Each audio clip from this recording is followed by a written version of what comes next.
Tous. Bonjour Bertrand Chameroy. Bonjour Philippe. Comme tous les jours, c'est l'heure de votre écran de veille. Bertrand, de quoi ou plutôt de qui nous parlez-vous ce matin? De Kim Glow, célèbre pour être Kim Glow.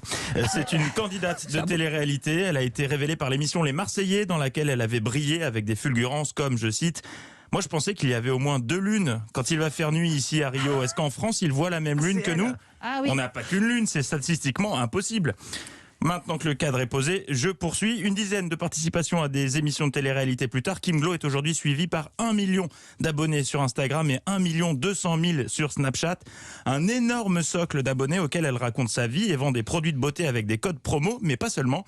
Hier, ça commence à devenir une habitude chez elle. Entre 2 stories publicitaires sur une machine qui stimule les abdos, Kim Glow a une nouvelle fois relayé une théorie à la complotiste, pardon, j'avais pas tourné ma feuille.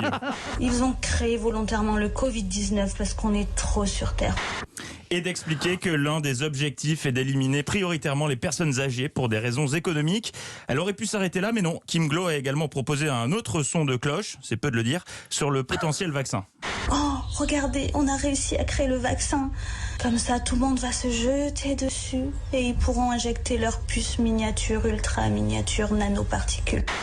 Wow. Les mauvaises langues diront que ses expériences en matière d'injection lui confèrent une certaine expertise sur le sujet, mais c'est pas le propos. Écoutez la finalité de tout ça, selon elle.